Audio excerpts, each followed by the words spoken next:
Hi all, எல்லோரும் எப்படி இருக்கீங்க? இந்த நாள் இனிய நாளாக அமையட்டும். இன்றைக்கி ஃப்ரைடேன்றதுனாலே ஜனாக்கு யூஸ்வலாக செய்கிற தோசை, சப்பாத்தி, சாண்ட்விட்ச்லாம் இல்லாமல் pasta, white sauce pasta, noodles அந்த மாதிரி கொஞ்சம் டிஃப்ரெண்ட்டாக அந்த அம்மாவுக்கு ட்ரை பண்ணி கொடுக்கணும்.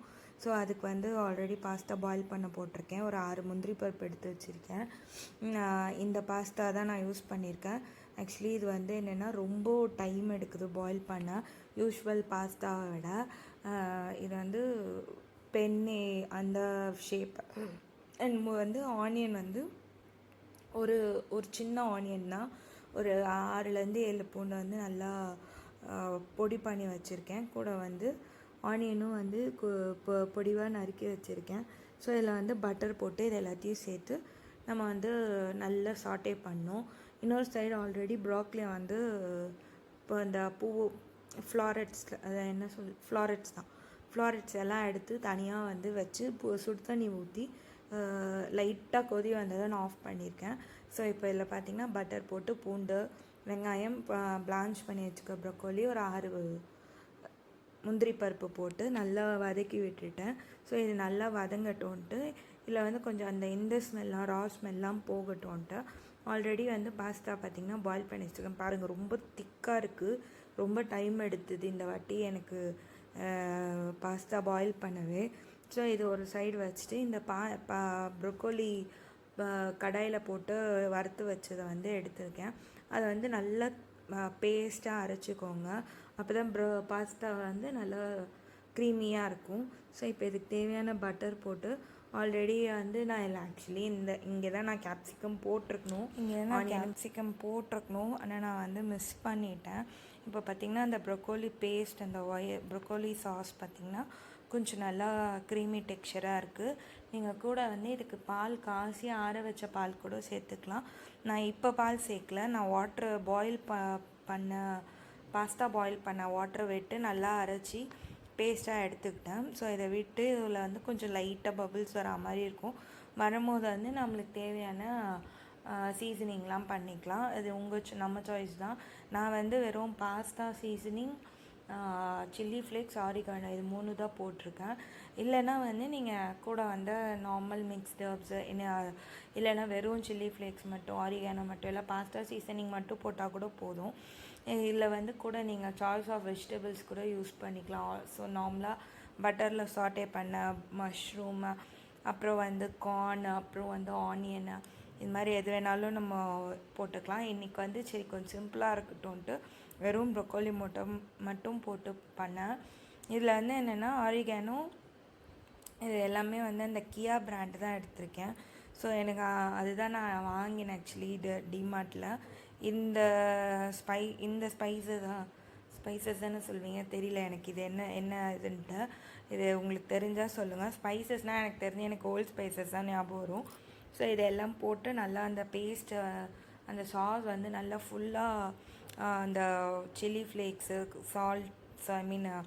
சால்ட்டு, இப்போ நான் கொஞ்சம் சால்ட்டும் போட்டிருக்கேன், சால்ட் கம்மியாக இருக்குதுன்னு. ஸோ போட்டுட்டு நல்லா கலரி விட்டுட்டு அப்புறம் அந்த கொஞ்சம் ஒரு 1 மினிட்க்கு வெயிட் பண்ணிவிட்டு நீங்கள் பார்த்தீங்கன்னா அது இப்போ பாயில் ஆகுதா. ஸோ அதில் பாஸ்தா ஆட் பண்ணி ஃபுல்லாக நல்லா கலரி விட்டிங்கன்னா போதும். அவ்வளோதான், பாஸ்தா ரெடி. இதுக்கு மேலே நீங்கள் சீஸ் திருவி போட்டுக்கலாம். இல்லைன்னா லைக் க்யூப் சீஸ் கூட அந்த ப்ரொக்கோலி சாஸ்லேயே போட்டு ஒரு மாதிரி க்ரீமி ஸ்ட்ரக்சர் எடுத்துகிட்டு வந்திருக்கலாம். நான் இதை கொஞ்சம் தண்ணியாக, கொஞ்சம் வாட்ரி கன்சிஸ்டன்சியாக வச்சுருக்கேன். ஏன்னா பாப்பா மத்தியானம் தான் சாப்பிடுவா. மத்தியானம் டிஸ்டன்ஸ் நான் இப்போ பண்ணுறது 7 o'clock. ஆனால் அதை 4 hours கழிச்சு தான் சாப்பிடுவான்னும் போது கொஞ்சம் ரொம்ப ட்ரை ஆகிடும். அதனால் கொஞ்சம் தண்ணியாக இருக்கட்டும்ன்ட்டு பாருங்கள் எவ்வளோ தண்ணியாக ஆல்ரெடி அவளோட பாக்ஸில் தான் நான் பேக் பண்ணியிருக்கேன். கூட பனானா வச்சுருக்கேன். இதுதான் இன்றைக்கி அவளுக்கு பேக் பண்ண லன்ச் பாக்ஸ். இப்போ நான் எங்களுக்கு என்ன லன்ச் பிளான் பண்ணியிருக்கேன்னா, பச்சரிசி பருப்புலாம் ஊற வச்சு அரைச்சி மோர் குழம்பு செய்யலான்ட்டு. கூட வாழைக்காய் ஃப்ரை.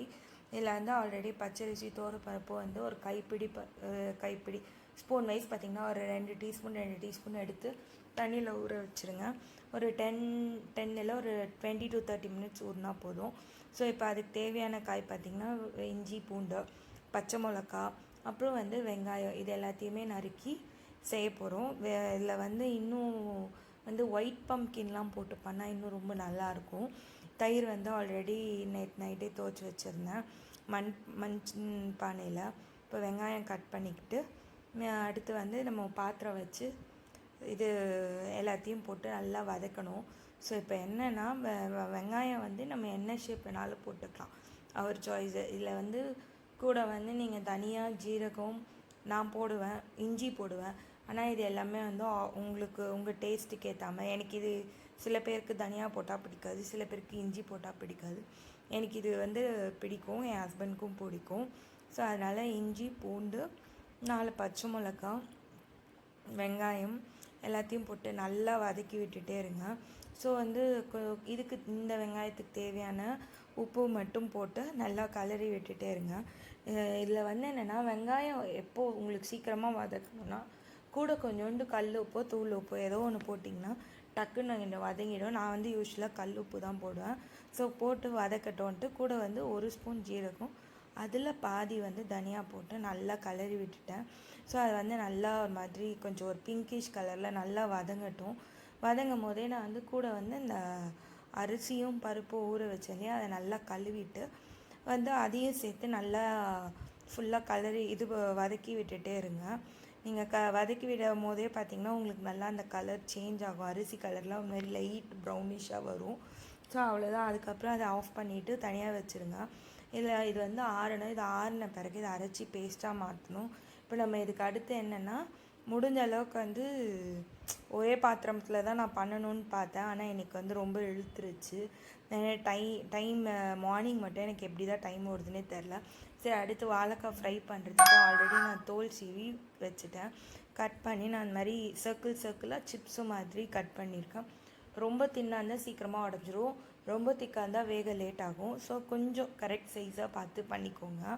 நான் வந்து பெரிய பெரிய சர்க்கிளாக இருந்ததெல்லாம் வந்து ஒரு சர்க்கிளை 2ஆக நான் கட் பண்ணிக்கிட்டேன். அப்புறம் இரும்பு கடாயை வச்சு அதில் வந்து எண்ணெய் விட்டு அதில் வந்து இப்போ எண்ணெய் காயட்டோன்ட்டு எண்ணெய் விட்டு வச்சுருக்கேன். அந்த எண்ணெய் வந்து ஃபுல்லாக அந்த கடாய் ஃபுல்லாக இதுவாகட்டும். அதுக்குள்ளே வந்து இந்த மோர் குழம்புக்கு வந்து தயிர் வந்து தோச்சி வச்சதை எடுத்து அதை வந்து ஒரு பாத்திரத்தில் போட்டு அதை வந்து ஒரு விஸ்க் வச்சு இல்லை ஸ்பூனு, ஃபோக்கு இல்லை கரண்டி வச்சு கூட பண்ணலாம். கூட வந்து நான் மிளகாத்தூள், மஞ்சத்தூள், உப்பு இது 3த்தையும் நான் ஆட் பண்ணி நல்லா விஸ்க் வச்சு கலந்துக்கிறேன். ஸோ தயிர் வந்து திக்காக தானே இருக்கும். ஸோ கொஞ்சம் நல்லா மோர் குழம்புன்னும் போது கொஞ்சம் தண்ணியாக இருக்கும். அதுக்கேற்ற மாதிரி தண்ணியை அட்ஜஸ்ட் பண்ணி ஊற்றி அதை வந்து நல்லா விஸ்கில் போட்டு நான் கலக்கி வச்சுருக்கேன். இதில் வந்து நீங்கள் வெறும் மஞ்சத்தூள், உப்பு கூட போடலாம். நான் வந்து மஞ்சத்தூள், கொஞ்சோண்டு மிளகாத்தூள், கொஞ்சம் அப்புறம் உப்பு வந்து இந்த மோருக்கு தேவையான உப்பு போட்டு நல்லா எல்லாத்தையும் கலக்கி வச்சுங்க. இன்னொன்று வந்து என்னென்னா இதில் வந்து ஒயிட் பம்ப்கின் போடுறது இருந்தால் ஒயிட் பம்ப்கின் வந்து அதை வந்து தோல் சீவி கட் பண்ணி தக்காளி கூட வந்து போட்டு அதை வதக்க விட்டுட்டு இதை நீங்கள் இந்த மிக்சரை ஊற்றுனீங்கன்னா போதும். அந்த குழம்பும் டிஃப்ரெண்ட்டாக இருக்கும், நல்லாயிருக்கும் அந்த டேஸ்ட்டு. வெண்டைக்காய் மோர் குழம்பு கூட பண்ணலாம். நான் இன்றைக்கி வெறும் ப்ளெயினாக தான் பண்ணியிருக்கேன். அப்புறம் இதில் வந்து 4 பல் பூண்டு, கடாய் காஞ்சிச்சு, 4 பல் பூண்டு போட்டு பூண்டை வந்து நல்லா கழுவிட்டு தட்டி போட்டிருக்கேன், தோல்லாம் உரிக்கல. அப்புறம் இதுக்கு வந்து பூண்டு ஒரு மாதிரி லைட் ப்ரௌன் ஆகட்டும்ன்ட்டு அதை வெயிட் பண்ணிவிட்டு ஃபுல் அண்ட் ஃபுல் எல்லா வாழைக்காயும் போட்டு அந்த எண்ணெய் எல்லா வாழைக்காயிலையும் படணும். அப்போ தான் வேகிறதுக்கு கரெக்டாக இருக்கும். ஸோ போட்டு நல்லா கலரி விட்டுட்டே இருந்தேன். முடிஞ்ச அளவுக்கு வந்து பார்த்திங்கன்னா அது உடையாமல் பார்த்துக்கோங்க. ஆனால் ஆஃபீஸாக எனக்கு கண்டிப்பாக உடையும். ஏன்னா எப்படி பார்த்தாலும் அந்த மிஸ்டேக் எனக்கு எப்பவுமே நடக்கும். ஸோ போட்டுட்டு நான் வந்து மொத்தம் ஒரு 2 வாழைக்காய் தான் பெருசாக எடுத்தேன். 2த்தையுமே தோல் சீவி போடும்போது எனக்கு இவ்வளோ குவான்டிட்டி வந்தது. போட்டுட்டு இதில் வந்து கூட கொஞ்சம் வந்து மஞ்சத்தூள், மிளகாத்தூள், உப்பு போட்டு நல்லா கலரி விடணும். அந்த மிளகாத்தூள், மஞ்சத்தூள், உப்பெல்லாம் போட்டு நல்லா கலரி விடுங்க. இப்போ மோர் குழம்புக்கு வதக்கி வச்சதை வந்து ஒரு மிக்ஸி ஜாரில் மாற்றி நல்லா ஆறிடுச்சு. திரும்பவும் சொல்கிறேன், மிக்சியில் சூடாக போட்டு அடிக்காதீங்க, கண்டிப்பாக மேலே அடிச்சிரும். ஸோ நல்லா மசியாக பேஸ்ட்டாக அரைச்சிட்டேன். கூட கொஞ்சம் தண்ணி விட்டு நான் அரைச்சிக்கலாம், அது ஒன்றும் இது இல்லைன்னா நீங்கள் கரைச்சி வச்சுருக்க அந்த மோரை கூட விட்டு அடிச்சிக்கலாம், நல்லாயிருக்கும். ஸோ அந்த அரைச்சி வச்சதையும் ஆல்ரெடி தயிரை மோராக மாற்றி கடைச்சி வச்சுருக்கிறதுலையும் சேர்த்து நல்லா கலந்து வச்சுக்கோங்க. இல்லை உங்களுக்கு இன்னும் கலர் பத்தலைனா கூட நீங்கள் இன்னும் கூட கொஞ்சம் மஞ்சத்தூள் போட்டுக்கலாம். அந்த மிக்சியை நல்லா கொஞ்சமாக ஒரு அரை கிளாஸ் தண்ணி விட்டு நல்லா இது பண்ணி ஃபுல்லாக கலக்கி எடுத்து அந்த தண்ணியும் விட்டுருக்கேன். தக்காளி வந்து பொடியாக நறுக்கி போட்டிருக்கேன். இது கூட தான் வந்து ஆக்சுவலி ஒயிட் பம்கின் போடுவாங்க. எண்ணெய் விட்டு நல்லா தாளிப்பு தேவையானதெல்லாம் போட்டுருணும். யூஸ்வலாக வந்து தாளிப்புக்கு கடுகு, ஜீரகம், காஞ்ச மிளகாய், கருவேப்பிலை, அப்புறம் வந்து இப்போ நீங்கள் வேணும்னா ஏதாவது காய் போட்டுக்கலாம். அதில் வெண்டைக்காய் போடலாம். வெண்டைக்காய் மோர் குழம்பு, இல்லைன்னா வெண்பூசணி மோர் குழம்பு, அந்த மாதிரி பூசணிக்காய் மோர் குழம்புன்னுவாங்க. அது மாதிரி எதுனாலும் போட்டுக்கலாம். நான் வந்து கடுகு பொரிஞ்சதும் சரி கடுகு, ஜீரகம், அதுக்குள்ளே வந்து அந்த மிக்சியில் அரைச்ச பேஸ்ட்டையும் அந்த மோரையும் நல்லா கலந்து வச்சிட்டேன்.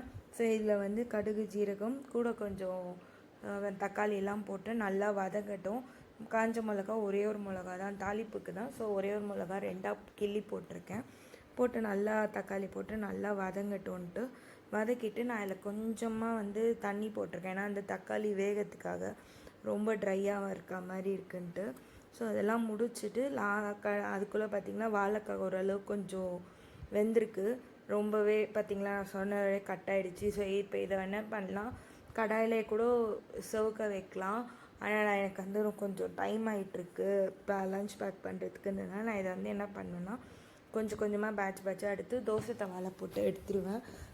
இது வந்து கொஞ்சம் கிறிஸ்பியாக இருக்கும். கூட கொஞ்சம் ஆயில் ஆட் பண்ணி சும்மா ஒரு 2 திருப்பு தான், ஒரு டைம் போட்டு ஒரு 2 நிமிஷம், அடுத்த சைட் போட்டு 2 நிமிஷம்.